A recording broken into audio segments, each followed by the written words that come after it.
Comprendre les zones clés en Forex, c'est ce qu'on va voir dans cette vidéo. Beaucoup de traders travaillent avec des trendlines, des zones de supply and demand, des Fibonacci. C'est complètement ok, mais ce qu'il faut savoir, c'est que le marché se déplace de manière horizontale et dans ces zones horizontales, on va retrouver des zones clés où le prix a le plus de chances de rebondir justement. C'est vraiment ce qu'on va voir dans cette vidéo. Restez bien jusqu'à la fin parce qu'elle est extrêmement puissante. Prenez des notes comme d'habitude et je balance tout de suite l'introduction, c'est parti.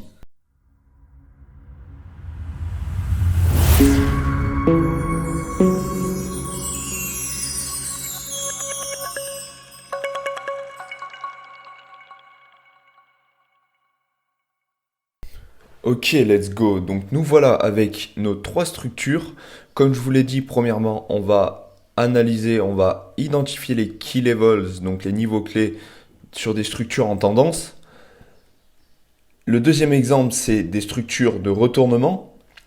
Et la troisième structure, une structure de consolidation. Tout simplement, ça va être les trois principales et il n'y en a pas plus ni moins en fait sur le marché que nous allons retrouver le plus souvent. On va identifier les niveaux clés sur des structures en tendance, premièrement. On va se concentrer dessus. Donc ce qu'il faut savoir, c'est que dans une tendance baissière, par exemple, nous avons des plus hauts de plus en plus bas. Ok, je vais tout de suite prendre mon outil. Let's go.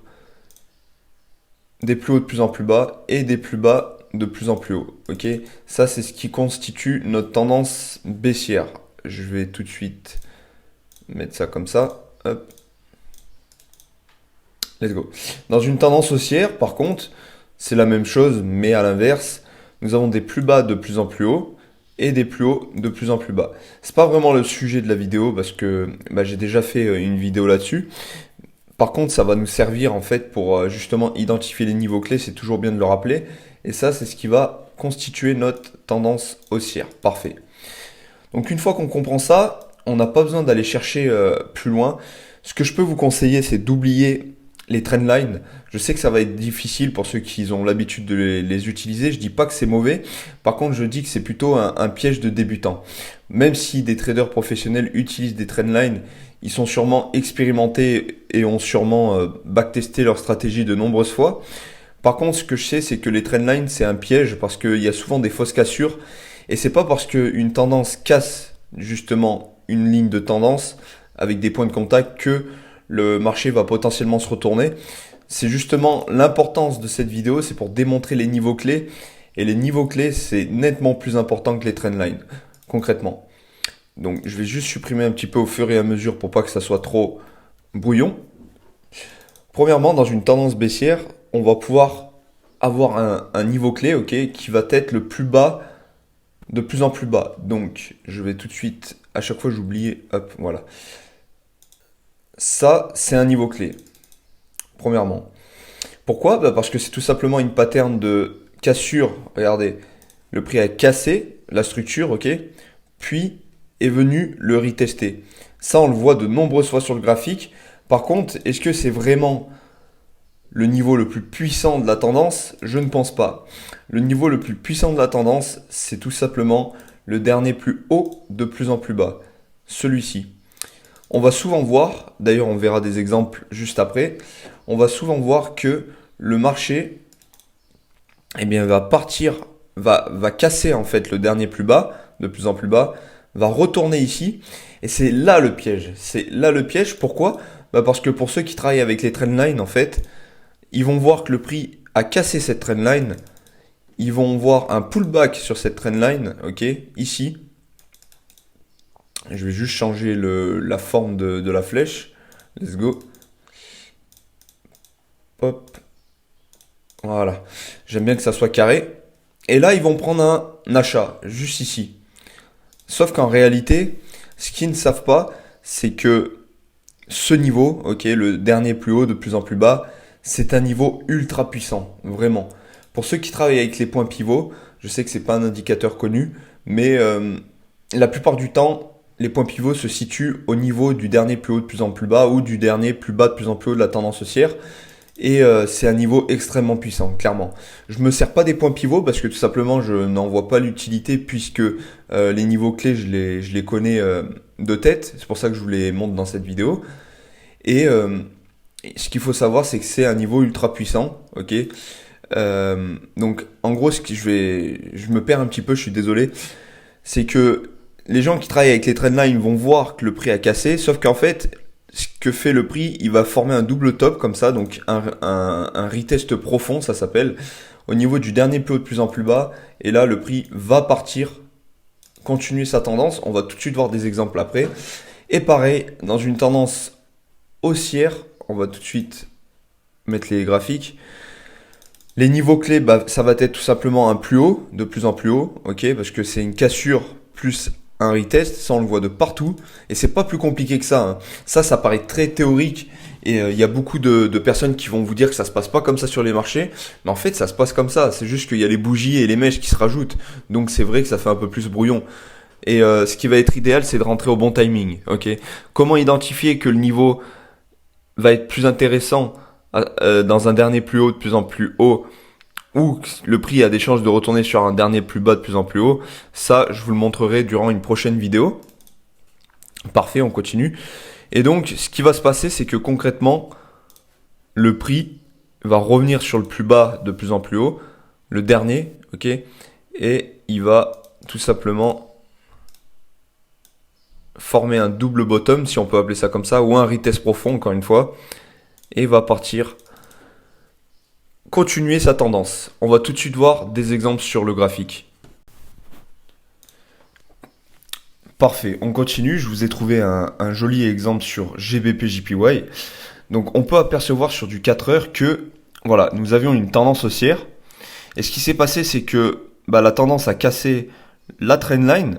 Par contre, comme je vous l'ai expliqué, si on prend d'un point de vue purement en termes de niveau, key levels, niveau clé comme vous voulez, eh ben, on peut voir que le prix n'a toujours pas cassé ce fameux niveau clé dont je vous ai parlé, qui est le dernier plus bas de plus en plus haut.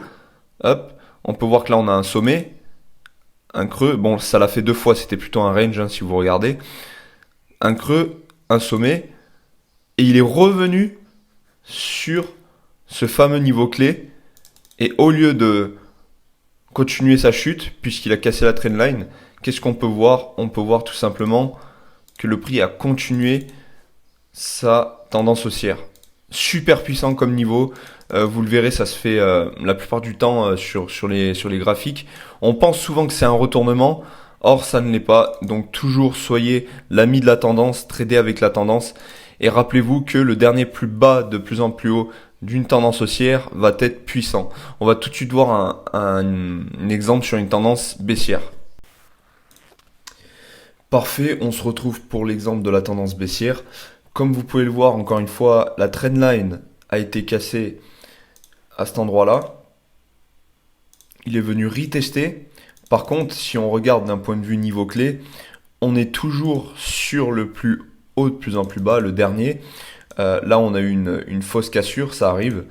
Mais en fait, si vous voulez, on a eu une phase d'impulsion, essoufflement, impulsion, essoufflement. La dernière phase d'impulsion, ok, et au lieu de venir retester le plus bas, on peut voir que ça a échoué, c'est retourné sur le plus haut de plus en plus bas, le dernier. Pourtant, ça a cassé la trendline, mais qu'est-ce qu'on peut voir par la suite? Le prix a continué sa chute. C'est exactement pareil que sur l'aspect théorique que je vous ai montré juste avant.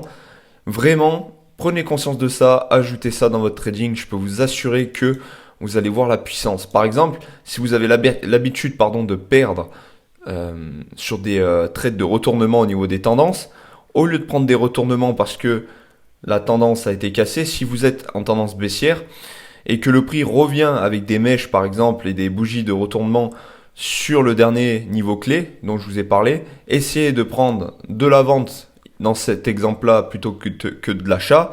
Je peux vous garantir que vous allez avoir du changement. Regardez, par exemple, vous prenez un trade juste ici. Hop.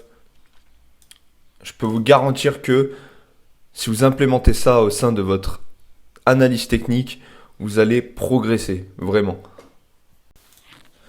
Ce que j'ai oublié de vous dire par rapport aux structures de tendance, c'est que pour qu'un niveau clé soit validé, il faut obligatoirement que ça soit le dernier plus haut de plus en plus bas pour une tendance baissière et également le dernier plus bas de plus en plus haut pour une tendance haussière. Ok. Alors, comment savoir si le dernier plus haut de plus en plus bas, c'est bien celui auquel on pense, par exemple? Eh bien, tout simplement, ici, pour que celui-ci soit validé, il faut que tout simplement le prix forme un nouveau plus bas par la suite. Par exemple, si on est ici et qu'on vient retester le dernier plus bas, comme ici par exemple, le dernier plus haut de plus en plus bas, ça ne sera pas celui-ci. Par contre, une fois que le prix a formé un nouveau plus bas, c'est tout simplement celui-là qui est validé. Pourquoi? Retenez bien cette structure en tête, celle que je vous ai dessinée, ça fait un M en fait, en tendance baissière. Concrètement, ça fait un M, ok? Et à l'inverse, là, ça fait un W parfaitement. Maintenant, on va pouvoir se focaliser sur les tendances de retournement, les structures de retournement. C'est-à-dire que là, même si nous avons un plus bas de plus en plus haut qui n'est pas validé encore, hein, vu que le prix n'a pas formé un nouveau plus haut, juste ici, hop, eh bien, on va quand même pouvoir prendre un trade avec certaines conditions. Je vais vous montrer. Par exemple, si le prix casse finalement ce double top, ok, il le casse. Je vais remettre ça d'aplomb. Et vient le retester. C'est complètement ok. À une seule condition, c'est que si sur la droite, je vais juste supprimer ça. Si sur la droite, par exemple, nous avons notre fameux niveau clé qui se situe, hop, juste ici, c'est pas bon, ok? C'est pas bon. Par contre, si le niveau clé est assez loin, donc c'est-à-dire que le dernier plus bas de plus en plus haut est juste ici, ça c'est juste mon avis, hein, ça veut pas dire que ça le fait à chaque fois, mais si vous voulez penser en termes de probabilité, pensez comme ça, je peux vous le dire, avec expérience.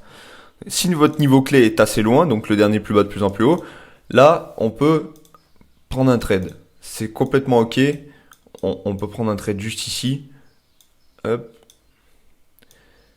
et potentiellement sécuriser une fois que le prix atteint cette zone pour éviter que le prix revienne sur notre point d'entrée parce que la zone en question est puissante. Ok. Très important, pareil pour la tendance baissière, du coup, le retournement. Tout simplement, le prix, une fois qu'il a cassé le niveau clé, le dernier plus haut, du coup, de plus en plus bas, eh bien, veillez à ce que sur la gauche du graphique, le niveau clé soit assez loin. Par exemple, s'il est ici, donc vous voyez qu'il y a quand même assez de marge, pardon, je parle vraiment pas français, c'est fou. De ici jusqu'à ici, bam, ça c'est notre fameux niveau clé. Vous pouvez prendre un trade, il n'y a pas de souci.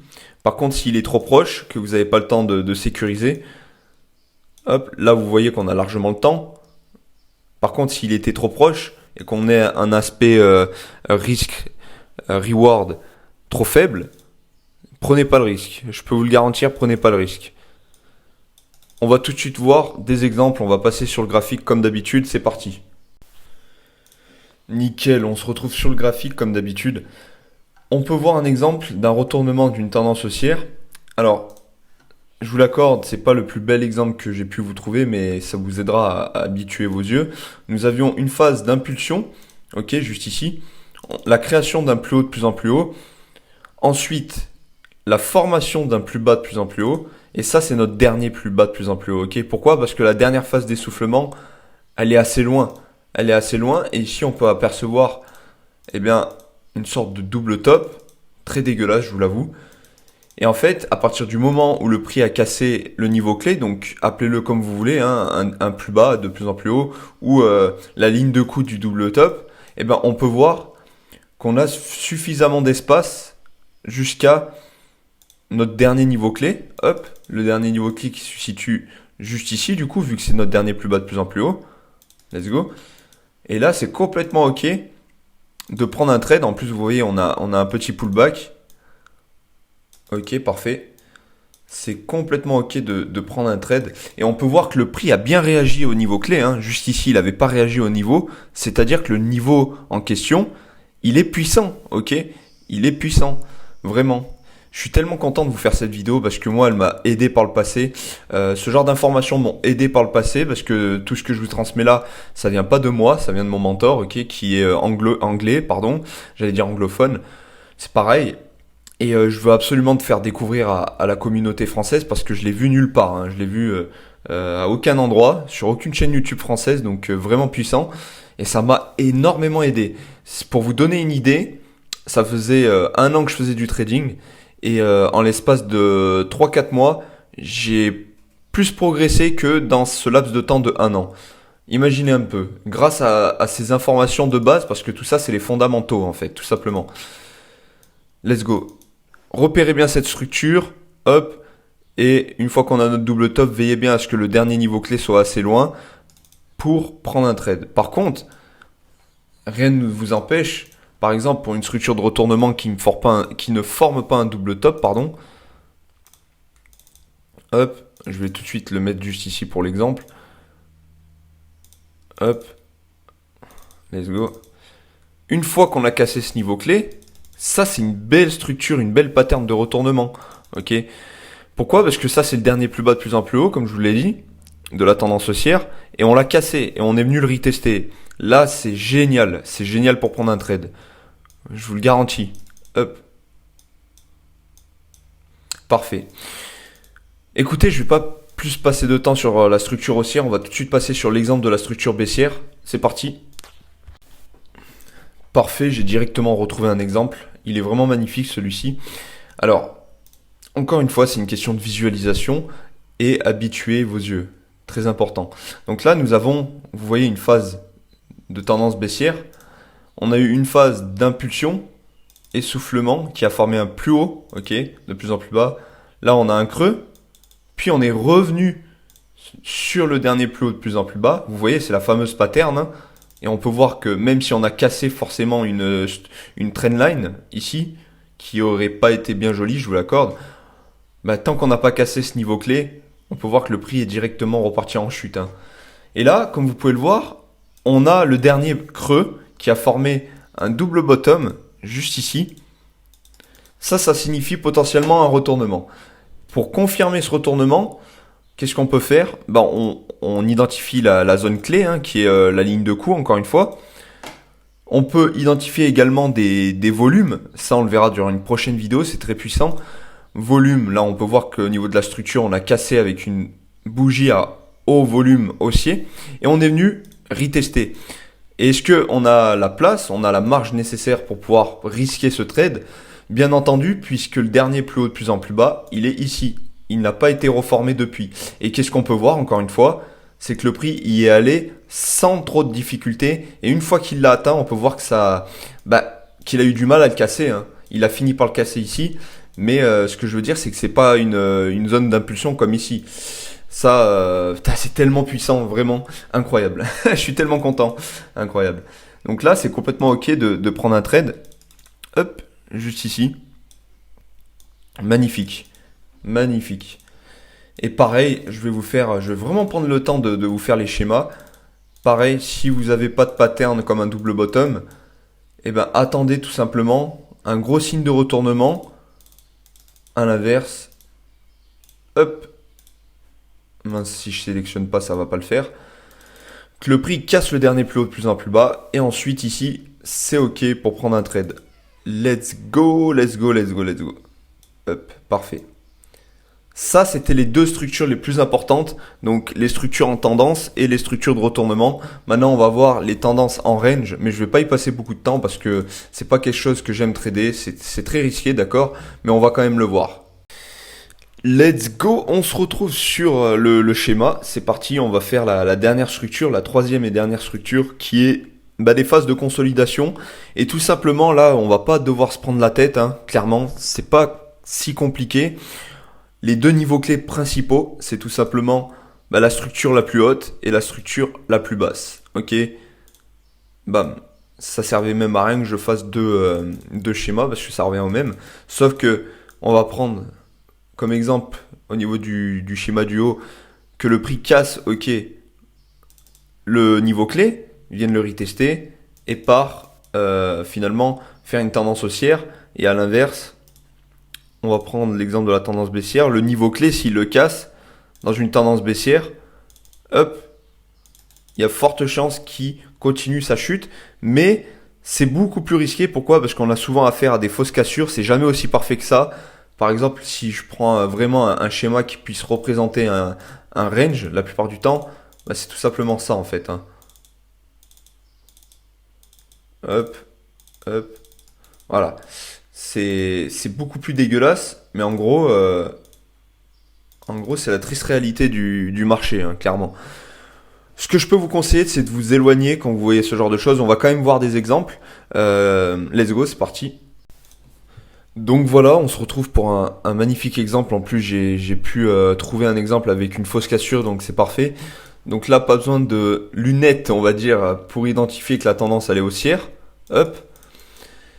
Et on peut identifier le range avec les niveaux clés, ici et ici. Encore ce range, il est plutôt pas mal. Hein. Mais qu'est-ce qu'on peut voir? On peut voir que le prix a fait une fausse cassure. Voilà.